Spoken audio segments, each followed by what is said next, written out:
Hello,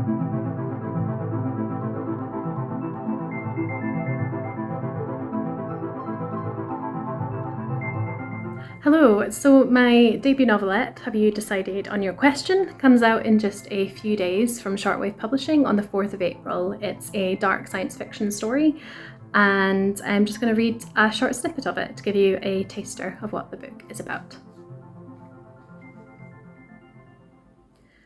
Zoe stood outside the Grassmarket Cafe, her hand resting on the brass door handle.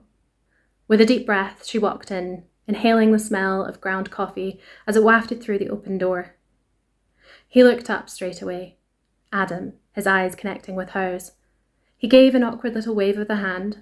She felt a bit lightheaded as she lifted her own hand to wave back, then found herself walking slowly towards a table in the corner. The buzz of the coffee machine echoed beside her, while the sound of cheerful chatter surrounded them. Her pocket vibrated again. Probably just Abby. She could talk to her later. She only took her phone out to switch it off. With a smile, she stopped at the table, and he held his arms out for a hug, which she fell into. She could smell the scent of his cologne, sandalwood and sage. Excitement bubbled in her chest. "Hey, it's great to meet you, Zoe." His voice was smooth, with a soft Highland lilt that was almost musical. She liked how he said her name. Was starting to wonder if you were going to stand me up.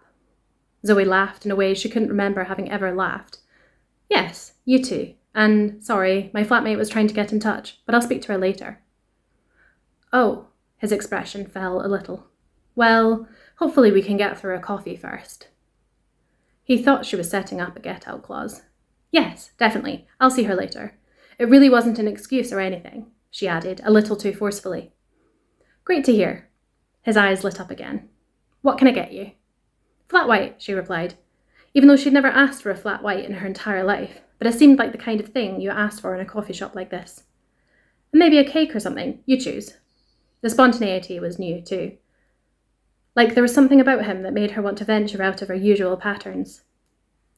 He hopped up and headed towards the counter, returning a couple of minutes later with 2 flat whites in fancy mismatched cups, a red velvet cake, and a brownie. "These look great," he nodded. "Shall we go halfers? You know, have my cake and eat it." He winked and Zoe laughed. "Sorry, that was terrible, wasn't it?" "I've heard batter." He leaned back in his seat, his shoulders visibly relaxed. "Looks like I've met my match." She took a sip of her coffee. "Pretty sure that's how dating apps work." He laughed, then dug into the red velvet cake. "So you're new to the city, huh? What brought you here?" Right in with life questions. She appreciated his directness. "I wanted a change of scene," she said.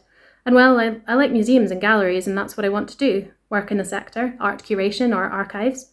I'm taking an evening course, actually. So I thought where better to come than a city full of the arts." "That's amazing," he said, enthusiastic and genuine. "I'm studying to be an architect, so I get it. Edinburgh has such good inspiration, doesn't it? Even though it's been pieced together haphazardly, it'll all come together into something that just works somehow." "Like most of us," she observed, and he laughed gently again. She liked the sound of his laughter. It didn't feel forced, so it seemed he really was enjoying her company. She was glad. She'd psyched herself up to meet a stranger in a coffee shop, and not chickened out at the last moment. "So am I what you expected?" he asked after a pause. Zoe was about to respond that yes, better even, more charming, more handsome. But then the world blurred and the sounds of the coffee shop morphed into faint beeping and a buzzing of fluorescent lights. A chemical smell filled her nostrils, like bleach mixed with perfume. She opened her eyes to the brightness. Technician Kate was leaning over her, perfect eyebrows arched high. "Well, Zoe," she tutted, "I don't believe you thought about the question we discussed." But it took Zoe a moment to understand, to come back to the cold existence she found herself in. The coffee shop, Adam, it had all been part of the simulation. Of course it had. But it felt so real, the Adam in front of her. How could that have been constructed by a program? "Sorry," she said finally. "My mind wandered." You're not the first." Her face relaxed back into a smile. "It does seem you were at ease in the program, however, so no harm done. But next time, just try and focus on the question a wee bit more clearly, okay?" She nodded. "Can you put me back?" "Sorry?" "Can I go back to the point in time with—" Kate looked down at the tablet, and Zoe wondered if she'd watched the entire interaction. if the simulation worked that way. Adam Jameson? Zoe hadn't known his full name, but Technician Kate from Altreal Tech did.